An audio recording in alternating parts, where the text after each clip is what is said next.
ሸረኞች ምቀኞች እንግዲህ በራሳቸው ጊዜ ተንኮላቸውን እያሳዩን ይገኛሉ። በሀይሚና በብሩኬ ላይ የተነሱ እንሽላሊቶች አሉ። ሰላም ቤተሰብ እንዴት ናችሁ? ሰላማችሁ ይብዛ። እንግዲህ ውዶች እነዚህ ሁለት እንሽላሊቶች ትናንት የሸረጡትን ነገር አይታችሁ ከባድ ሴራ እየሰሩ እንደሆነ መገመት አይከብዳችሁም ብዬ አስባለሁ። በጣም ረቂቅ በሆነ መልኩ እየሄዱ ነው። ብዙ ጊዜ ምን ይባላል መሰላችሁ? ወንጀለኛ ወንጀል ሲሰራ የሆነ ራሱ የሚያዝበትን ነገር ስህተት ሰርቶ ይሄዳል ይባላል እና እውነት ነው። የሆነ ነገር ነጥብ ይጥላል። በዛ ነጥብ ደግሞ እሱ ወንጀለኛ እንደሆነ ይደረስበታል። ሶሲና ዳኒ ደግሞ ሆን ብለው ሀይሚና ብሩኬ እንዲለያዩ እየሰሩ እንደሆነ በትናንትናው ቪዲዮ መገመት ይቻላል። ምንድነው ያሉት? ቡቡዬ ዝም በላቸው አትልፋ አለችው፣ ሴቷ ማለት ነው እንሽላሊት። ወንድየው እንሽላሊት ደግሞ ምን አለ? ሀይሚ አይዞሽ፣ ሁሉም ነገር ለበጎ ነው፣ እኔ ያለሁልሽ። ቋቃልኝ፣ ይሄ ልጅ ቋቃልኝ፣ በቃ የምሬን እኮ ነው። ማየት ራሱ እንዴት እንዳስጠላኝ። በመጀመሪያ ማለት ነው አንተ የጭቃሹ ኩርንችቴ ራስን ብቻ ተመልከት። አንተ እኮ ራስን እንደ ወንድ ተከራክረህ የማታድን ሰው እኮ ነህ። የምሬን ነው እንዴ። እቺ ሴቷን ሽላሊት እንዴት ነው ከአንተ ጋር መርጣ ልትሆን የቻለችው? ባይዘዌ ግን ማለት አንተ እኮ እንኳን አይደለም ለሰው ቀርቶ ለራስ ማትሆን። አየን እኮ ብሩኬ ወደ ሰማይ ሲያነሳ ትነሳለ፣ ወደ መሬት ሲጥል ደግሞ መሬት ላይ ነው የምትፈርጠው። ወጌታ እኔማ የወንድ ፈሪ ጥሎብኝ አልወድም፣ በፈጣሪ አልወድም። እና ለማለት የፈለኩት ይገባል። እንኳን አይደለም ለሀይሚ ለራስ እንኳን መሆን የማትችል ሰውነ ራስን ሁን። ሴቷም ደግሞ ብሩኬ የህልም እንጀራ ነው የሚሆንብሽ አንቺን ብሎ ቤስት ፍሬንድ።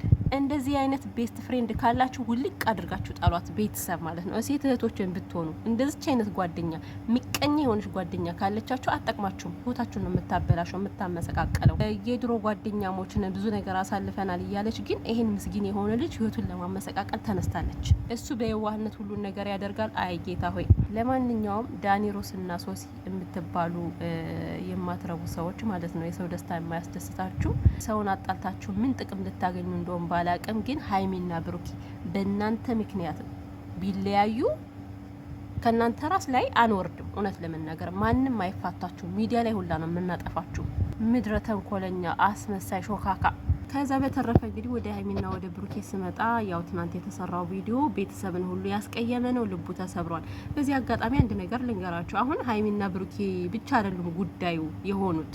በሀይሚና በብሩኬ መካከል በህይወታቸው ውስጥ ወደ 400,000 ሰው ገብቷል። ታውቃላችሁ? የሀይሚና የብሩኬ ሰብስክራይብ ሲደማመር ስንት ነው? 400,000 አይሆንም? ይሄ ሁሉ ህዝብ በእነሱ ህይወት ውስጥ አለ እና ሀይሚና ብሩኬ የምትናገሩትን ነገር ሚዲያ ላይ ብትጠነቀቁ ይሻላል። አባትም እናትም ልክ በቃ እንዴት ነው እንደ ትንሽ ሳይሆን እንደ ትልቅ እያከበራችሁ ነው የሚያችሁ እና የምትናገሩትን ነገር ብትጠነቀቁ መልካም ነው። ለእናንተም ደግሞ ለስማችሁ ጥሩ አይደለም እንዴ። በኋላ ላይ ወይ እንደዚህ ሲራከሱ የነበሩ ልጆች እኮ ነው የምትባሉት። ከካሜራ ጀርባ እንደፈለጋችሁ በቦክስ ራሱ መመታታት ትችላላችሁ። ምክንያቱም ማንም አያያችሁማ። እዚህ ጋር ደግሞ ህዝብ ነው የሚያያችሁ። የሌለ አመል እየወጣባችሁ ስለሆነ ማለት ጸባያችሁ በጣም ኦቨር ሆኗል። አሁን ላይ ማንኛው መታገስ እንዳለበት እያወቁ አይደለም እና ጥንቃቄ ልታደርጉ ይገባል። በዚህ ልክ ከሰው ጥርስ ከሰው አፍ ባትገቡ ባትገመቱ ባይ ነኝ። ከዛ በመቀጠል ደግሞ ወደኛ አስተያየት ስንሄድ ሀይሚ ብሩኬ እያላችሁ ዝቅ ከፍ እያደረጋችሁ እዚህ ጋር አታበላልጡብን በእናታችሁ።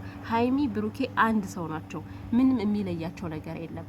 ተለያየን እንለያይ በዚህ ሂድ በዛ ሂድ ቢባባሉም ይሄ የመጨረሻ አይደለም። ነገ እንደሚታረቁ በደንብ ታውቃላችሁ። እንደውም ሀይሚና ብሩኬ ተጣልተው ሲታረቁ ፍቅራቸው እንዲህ ነው የሚዳብረው፣ ኦቨር ነው የሚሆነው እና ያ ጊዜ ደግሞ ፈጣሪ ታሪክ ቀያሪ አይደለም።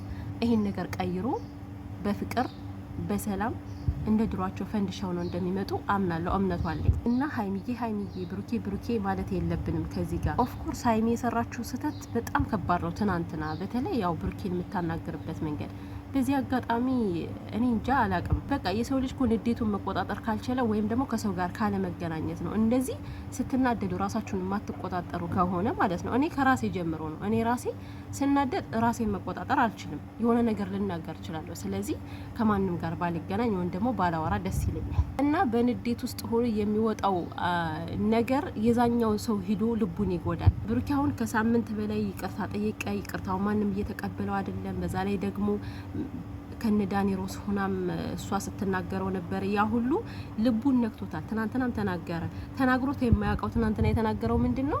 ከአንቺ እኮ ቀለበት አድርገሽ መተሽ አልፌሻለሁ አለ። እንግዲህ ያንን ነገር መናገር አልፈለገም። በንዴት ተነሳስቶ ነው ያንን ያለውና እንደዛ ሲላት ደግሞ ሀይሚ ባረግ ባላረግ አይመለከትም፣ ፈልጌ እንዳላደረኩት ታውቃለህ አለችው። ይሄን እኔ አልደግፍም። እውነት ለመናገር ሀይሚዬ አሁን ይሄ ስህተት ነው። ለምን መሰለሽ? ፈለግሽም አልፈለግሽም የተደረገው ነገር ስህተት ነው። ስህተትን ስህተት፣ እውነትን እውነት ካላልን እነዚህ ልጆች በፍጹም ሊነቁ አይችሉም። እና ቀለበት ተገደሽ ማለት የሆነ ፈልገሽ ባታደርጊውም እንኳን የሰራሽው ነገር ስህተት ነው። ብሩኬም የሰራው ነገር ስህተት ነው። ስለዚህ ሁለታችሁም ስህተት ሰርታችኋል። አለቀ። የኔ ይበልጣል ያንተ ይበልጣል የሚባል ነገር የለም። ብሩኬ እየጋለ የመጣው እሷ ከምታናገረው አንጻር ነው እንጂ ትናንትና የሆነ ቀዝቀዝ ብሎ ለማስረዳት ፈልጎ ነበር። በተለይ ይሄ ያነ ከዛ ፎቶ ያየሽውና እኔ ስታይኝ አንድ ነኝ ወይስ ከሚላት ቦታ ላይ በጣም ተረጋግቶ ነበር። ግን እዛ በኋላ ነገሮች እየጋሉ ሲመጡ እሱም እየተቀየረ መጣ ማለት ነው። እና ለመናገር ብሩኬ በጣም ብዙ ይጮሃል፣ የሆነ ነገር ይላል። ግን እንደዚህ የሆነ ልብ ውስጥ ገብቶ የሚሰብር አማርኛ እስካሁን ሲናገር አልሰማሁትም። ትናንትና ብቻ ከአቅሙ በላይ ሲሆን ነገሮቹ በጣም ኦቨር ሲጮህ ነበረ እና ብዙዎቻችን ደግሞ ሶሲን ተዋት እንላለን። እና ሀይሚ በጣም እልክ አለባት አይደል? በጣም እልከኛ ናት። ነገሮችን ማድረግ የፈለገችውን ካላደረገች አታርፍም እንላለን። ብሩኬም እንደዛው ነው። እኔም እንደዛው ነኝ። እናንተም እንደዛ ናችሁ። አያችሁ፣ ማንኛውም ሰው እልክ አለበት። የመሬን ነው የምላችሁ። እና በልክ አንድ ሰው ይሄን አድርግ ካላችሁ በእርግጠኝነት እንደማታደርጉት ነው የምነግራችሁ። በራሳችን ላይ ስላልደረሰ ብቻ መፍረድ ለኛ ቀላል ስለሆነ እንፈርዳለን እንጂ ይሄ ነገር ብሩኬ ያለበት ስሜት እናንተ ብትኖሩበት በልክ ምንም ነገር እንደማታደርጉ ልንገራችሁና ብሩኬ ከሶሲ መራቅ አቅቶት አይደለም፣ ግን ከዛ ጋር እርጋታ የለም። በተረጋጋ መንፈስ የሚያናግረው የለም። በተረጋጋ መንፈስ እየተደማመጡ አይደለም። ለምሳሌ ሀይሚ ረጋ ብላ እኮ ብሩኬ በቃ የኔ እናንተ ፍቅር እንዲቀጥል ከፈለክ ይሄን ነገር እኔ አልፈልገውም፣ አለቀ በቃ እኔ እናንተ ወደ ሰላም መመለስ እንችላለን፣ ግን ከዚህ በኋላ እንደዚህ አይነት ነገር አልፈልግም፣ ከወሲት ጋር እንድትገናኝ አልፈልግም ብትለው በእርጋታ እመቤቴን ነው የምላችሁ ብሩኬ እሺ ነው የሚላት። ግን ብሩኬ አሁን እልክ እየያዘው ያለ እሷን በእልክ እየመጣችበት ስለሆነ ነው። እና ብዙ ጊዜ ደግሞ በቃ ብሩኬ ለምንድን ነው ስሜት የሌለው የማይመስላችሁ? እሱ እኮ ሰው እኮ ነው፣ ይናደዳል እኮ ይበሳጫል፣ እንደ ማንኛውም ሰው ነው። በቃ የሚጎዳ ልብ አለው። ገብቷችኋል አይደል? እና ብሩኬ ሀይሚ እያልን ባናበላልጥ መልካም ነው።